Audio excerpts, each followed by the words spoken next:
Hi there, and welcome to another edition of Busternet. My name is Rashidi.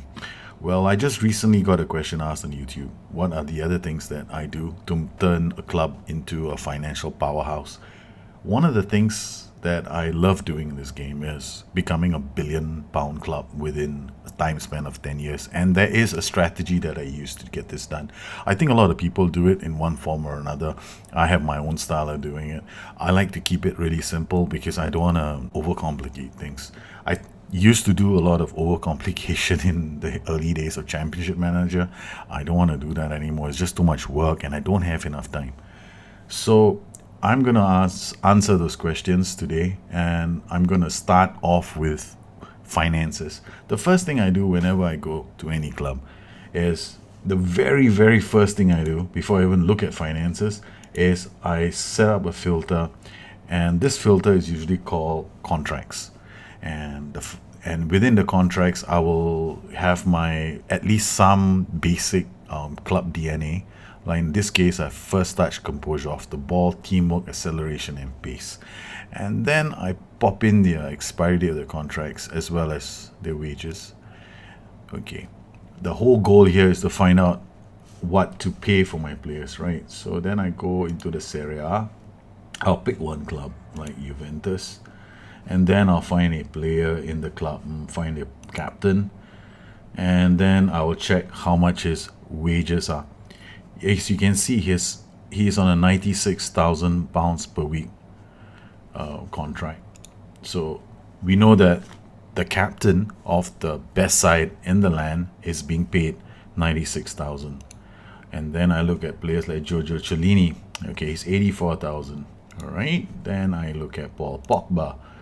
How much do they pay him? It's 160k. So there is a range there for your top players. It's between about 80k to about 160k, because we all know Paul Pogba was a big deal last season, and we had Manchester United. A lot of clubs were after him. So we now know that this guy is worth about £160 per week. Sorry, £160,000 per week. Okay, so we know this club.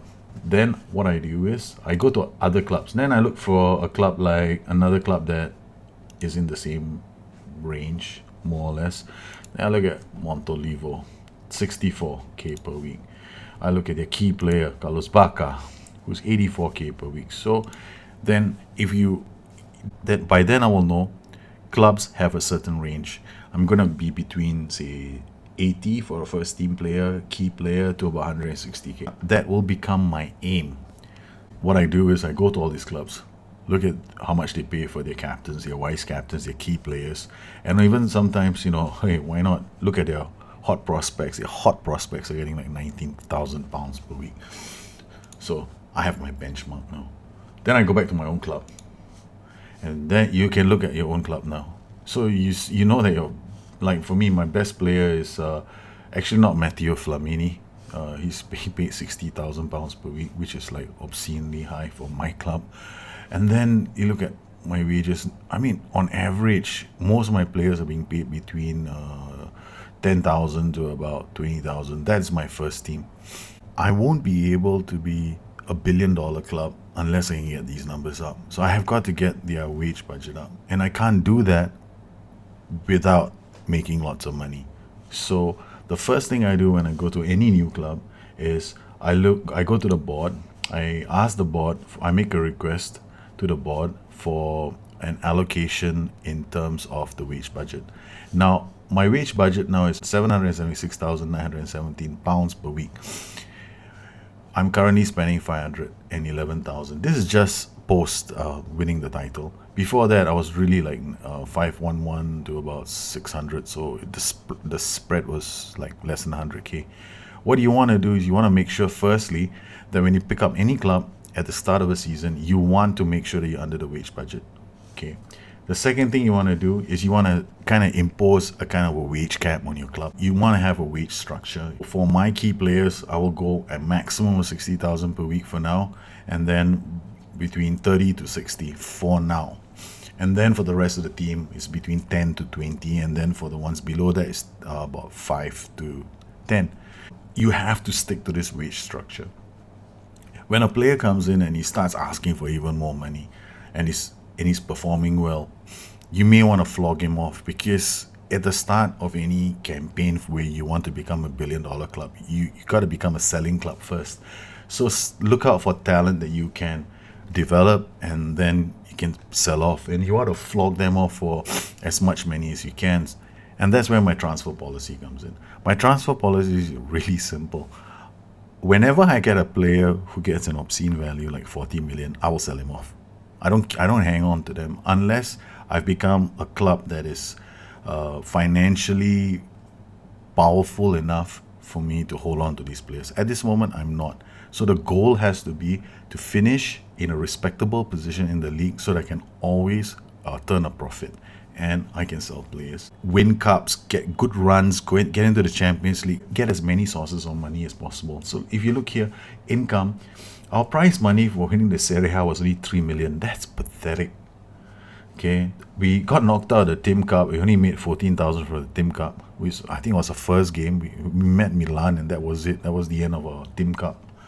In terms of TV revenue, the clubs in the Serie A, they don't make a lot. Like, we made like 26 million from TV, and so wow. So you need to be in everything. You need to be in as many competitions as possible to make money from that. So you wanna have some kind of longevity in competitions. The other one that I actually like is merchandising. Merchandising is not bad. How I do merchandising is, you will see an increase in merchandising when your affiliate clubs start doing well. Meaning you have affiliate clubs. So you need to go to the board again, make a board request for an affiliate club to ask them to go search for somebody.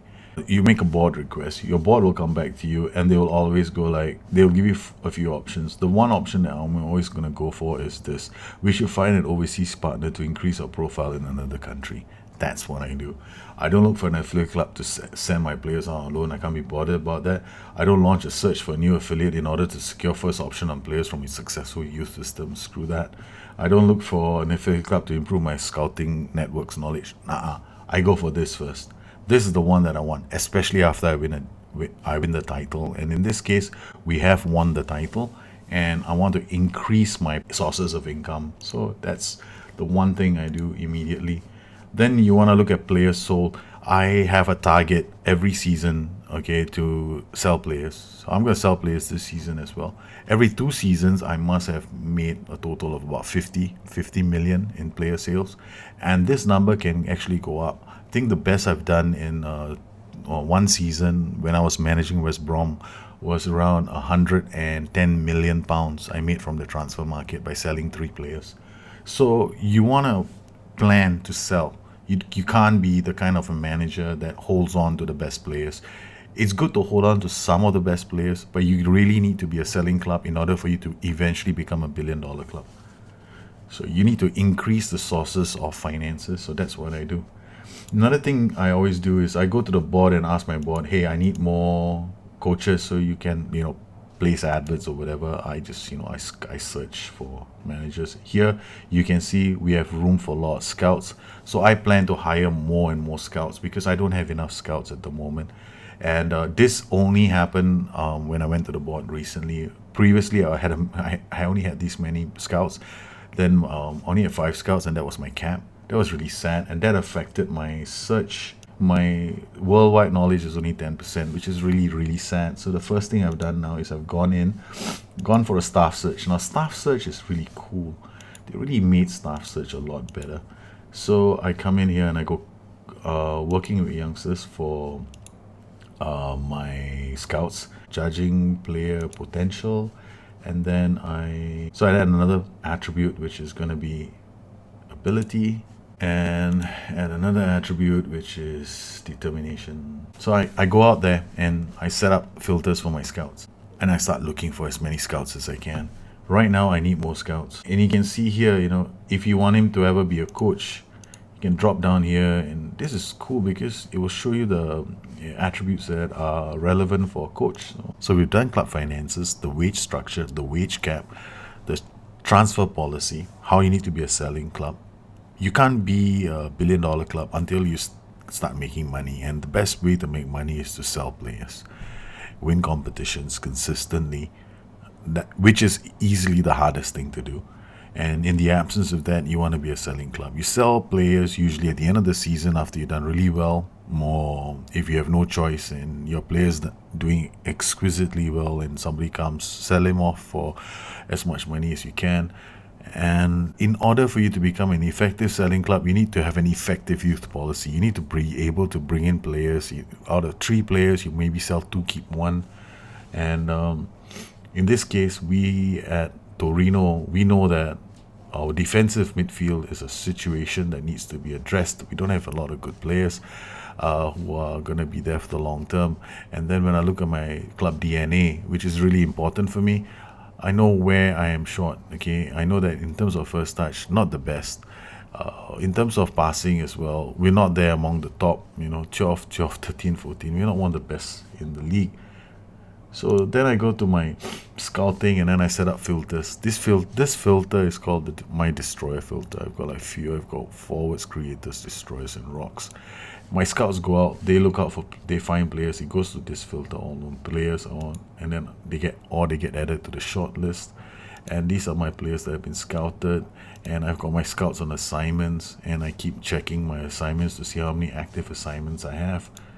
And I make sure that my world knowledge improves. Eventually, my world knowledge will improve. So scouting becomes really important. And I save a lot of time with the use of filters. If I don't have filters, I won't play this game. It will take too much time. And remember that you want to know where you fit among the rest of the league. So in terms of defense, I know tackling 17, that's horrible. Look at my defense. And then when it comes to midfield, what is my passing? 17th again.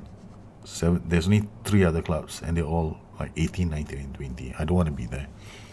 So the goal here is to become very good, but also become $1 billion club. And that's a fair bit of work to do when you want to do something like that. And filters come in very, very handy. Once I've done all this, what do I do on a daily basis? Then I go to training. Then I start looking at my individuals in my training and let me use another filter. I have another filter. I don't even use the training filters. I have my own specialized filter for training, and this is it. So I look at my performance of my players, what roles they've been put into for training, what additional focus they need, and I track their performance and see whether they've been improving the whole season. Basically, that's it. That's the thing. I mean, during the course of a season, I just target 5 players, 10 players, and then if there's somebody who's training really well, then he pulls into the first team. But you need to be tracking them carefully the whole season long. But in terms of making money, that really happens at the end of a season for me. During the course of a season, I just develop my players, and then I start selling at the end of the season. I'm not selling anyone this season because I just started the league. That's just ridiculous to do in your first season. I'll probably become a selling club, start selling talent in about 3 to 4 seasons time. Well, I hope you enjoyed this edition of Buster.net. It's a different show. I've done it specifically because somebody asked me to, and I hope you enjoyed it. If you did, please subscribe. If you have more questions, feel free to find me on Twitter or drop me a note here on YouTube or on addicted2fm.com, my website. Until we meet again, I'll catch you guys very soon. I'm going to get into preseason right now, and one surprise here for those who are watching. Do you see this? This is my Leicester system. I don't know if it's going to work. I've never played a 4-4. I don't really like 4-4-2s, but that guy there in Leicester, he seems to like it, and they used a very narrow system, so it's a bit interesting. I might try for a few games, but then I'm going to go back to something else. Okay then, so that's it. I've got to go, or else I keep talking. Catch you guys again soon. Bye bye.